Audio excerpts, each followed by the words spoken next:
Appa balam deyçi.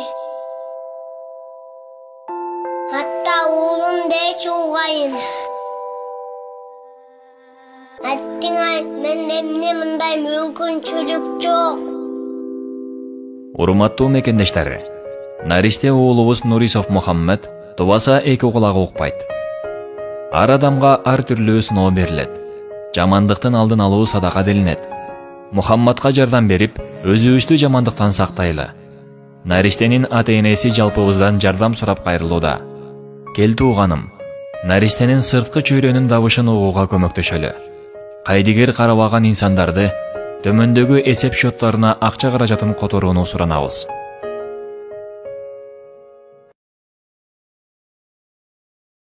Жөн уктум эле ошо көтөргөн маселелер боюнча. Каркыра кайда, ысык көлдөгү таластабы десең, билбейт ошолор. Так айта албайт. А бирок үзүчү кылып атты. Кетип калды. Ай Каркыра бул женекөй кичинекей жер эмес. Каркыра деген где-то бир 60 000 гектардын жери аянт Каркыра дейт. А Кыргыз менен Казактын ортосундагы бир гана участок 1000 гектардын тегерегинде участок аныкталган эмес болчу. Ошону гана чечилди. Анан бул жерге келгенде бир киши өзүчөн отуруп чечип кое бербейт туугандар. Биз казактарга 560 гектар жер бердик. А казактардан биз 1300-1400 гектар жер алдык. Алардын жерин алдык. Ошо чечимге барыкчы мына депутаттар отурат могу жерде. Каркырага барып, ошо жердеги эл менен жолугуп, а силерге кандай ыңгайлуусу алар айтты. Мунау тиги казактын жери. Ушуну биз пайдаланып келе жатабыз. А бирок тиги жер кыргыздыкы, бирок аны биз пайдаланбай атабыз. Андан көрө бул казактарга бергиле, алардын жерин биз алалык деп. Болгону ошол. Башка маселе жок. Биз алганда да бергенден кара канча эсе мына 500 гектар көп жер алдык. Аны эми түшүндүрбөй эле мына кетип калды, кетип берип койду. Айнан калыс болуш керек да кичине. Муну сиздерге айтып атканым себеби сиздер Каркырадан алыстыңар, бирок билип койгонуңар туура болот деп ойлойм.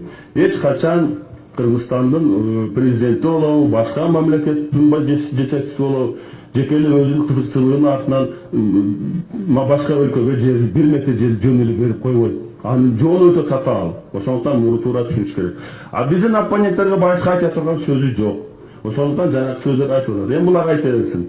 Мен көргөзүп аткан жер мына горный отвод. Руда чыккан жерлер. Муну эч ким акысы жок саткангачы. Руда чыккан жерлер болсо кайра рудан чукуп чыгарат элеңер да, чынбы? Ушул жерден азыр атвалдар турат. Эгер иштелип калса, булар неменин астында, руданын астында калат да. Ошон үчүн горный отвод, руда чыккан жерлер эч сатылбайт. Булчу. Булар ошондой жерлерди да мына элдерге миллиондоп акчага саткан. Бул жерден 2,5 гектар жерди мыйзамсыз токтом чыгарып алып, өзү мыйзамсыз үй салып алган. Прокуратура текшерип. Мына мэрдин үйү, мурунку мэрдин үйү. Ушул эмне үчүн үй салдың десе, бул үй эмес, бул сарай. Мен неме прокуратурага ушинтип атат. Бул сарай, бул мен инструмент кое турган жерим деп актанып атат. Мына. Могу жагында болсо 700 головдук птичный ферма бар эле. Аны да бузуп салышты. 700 головка деп туруп сатып 52 000 сомгочу. Алдында 1 гектар жермен. Ушул жерлерди, үйлөрдү мыйзамсыз сатып, ошолор азыр бүгүнкү күндө прокуратура аркылуу текшерилип, мыйзамсыз деп уже токтомдор чыгып жатат. Мыйзамсыз болсо токтомдор чыкты. Кайра комбинаттын балансына беребиз деп кагаздарын бериш, токтомду бизге беришти. Жакшы. Эми мына бири дагы эч бири неме наказание алган жок. Байке айтсаңыз, мына үйлөр эмне болот эми? Жерди алсаңар үйдү эмне кыласыңар? Бул бузулуш керек, бул мыйзамсыз салган жерде.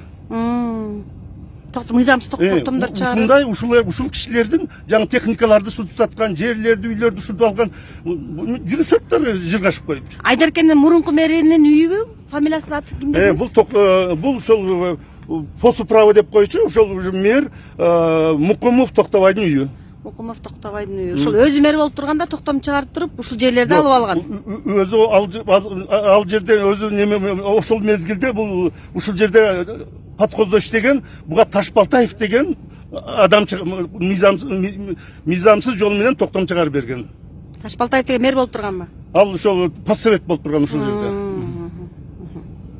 Ал дагы мыйзамченде прокурорда финполиция менен аныкталган, ошо мыйзамсыз экендигичи. Эми кайра алсаңар булардын баары бузулганга туура келет. Бузулганга, мыналар элдер үй салып койду. Булар кантип бузат миллиондогон немесиничи? Буга эми ким жооп берет? Жаңы өзүңүз көрдүңүз, элдер ыйлап отураттар, эмне кылат? Кайсы жылы берилген ушул жерлер?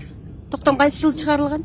Булар 2006-жылы мына үйлөр кетип мына эмиле салынып атат. Ошол мына жаңы үйлөрчү. Эми элдин шору болуп атпайбы? Ооба, туура айтып атасыз.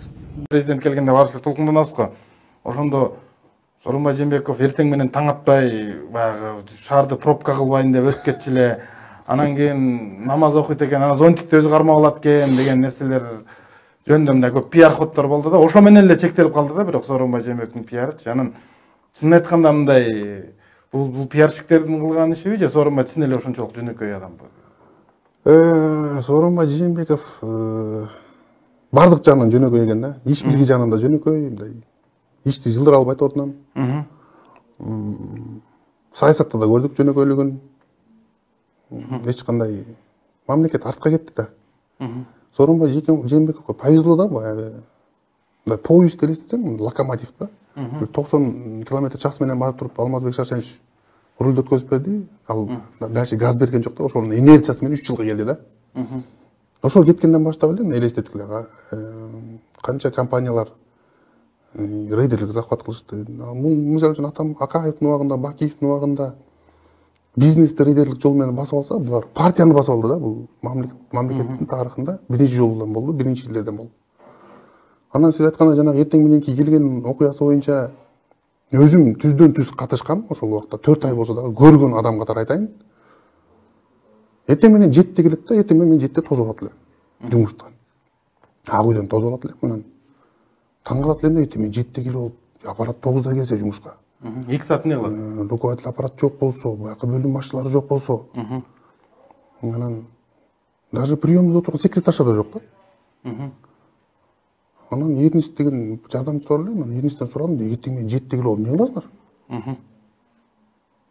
Эч ким жок болсо эмне кылат? Да өзүм тозуп койдум. Анан көк чай ичип алып эле намаз окуп отурат деди. Райым деле келип жүрчү да мурда туурабы Сооронбай?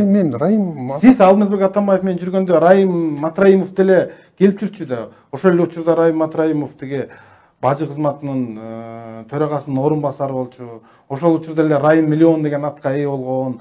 Ошол учурда эле Райым Кошелек деген атка ээ болгон.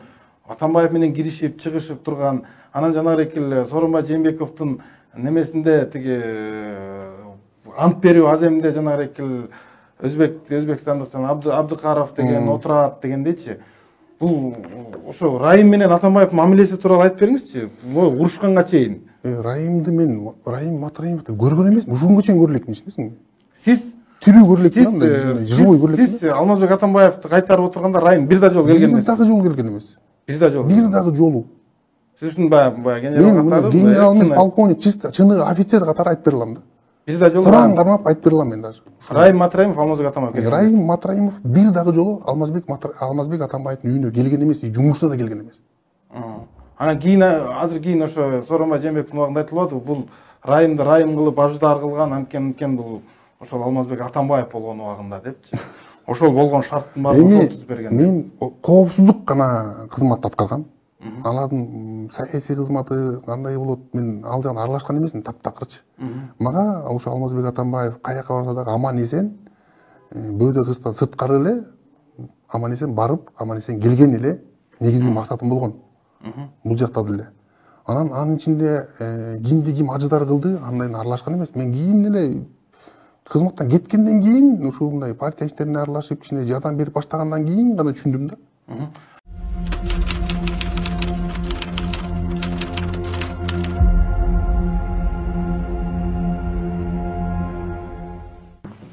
Урматтуу кыргызстандыктар, Американын белгилүү финансчиси жана эң бай адамдардын бирөө болуп эсептелинген Уоррен Баффет айтат: эгерде мен аялыма акциянын 50%-ын берсем, ал компанияны менин аялым башкара албайт дейт. Ал эми мага 5% акциясын берсе, ал компанияны башкарып кетем дейт. Азыркы учурда бизге Centere Gold компаниясынын 26% таандык. Бирок биз ошол учурда ушул компанияны башкара албай келатабыз. Мен өкмөттөн сурап кетет элем. Өкмөткө талап коет элем. Эмне үчүн силер азыркы учурга чейин шалакалыгыңардан ушу Кумтөр Голд компаниясын башкара албай келатасыңар? Сентере Голд компаниясынын жетекчилери эмне үчүн кыргыз жаранынан коюлбайт? Же болбосо эмне үчүн Кыргызстан тарап кое албайт? Кыргыз өкмөтү коюш керек эле. Анткени биз негизги акционер Кыргызстан болуп эсептелет. Былтыркы маалыматтарга таянсак, 2.200.000 доллар биз дивиденд алып турабыз. Ошол эле учурда Сентере Голд компаниясы 300 миллион доллардан ашык прибыль алган. Элестесеңиз, 2 миллион доллар 300 миллион доллардан алып атабыз. 26% биздики. Кичинекей бизге бир акчаны берип коюп атат.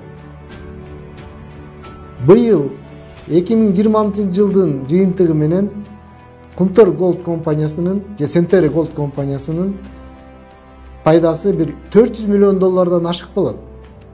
Эгерде биз мындай шалактуу болуп жүрө берсек, бизге дагы бир 2-3 миллион доллар берип коет. Биз налогдон башка эчтеке пайда көргөн жокпуз, урматтуу кыргызстандыктар. Урматтуу элим, биз азыр өкмөттөн талап кылалы, эртең бизге отчет берсин. Ошо Сентере Голд компаниянын жана түшүп аткан эбегесиз чоң пайдалары, прибылдары, 400 миллион доллар прибыли каяка кетип атат? Кайченге жумшап атат? Бизге отчет берсин. Өкмөт, силерге талап кылабыз. Эртең бир айдын ичинде силер элге отчет бергиле. Бул элдин байлыгы, бул биздин байлыгыбыз.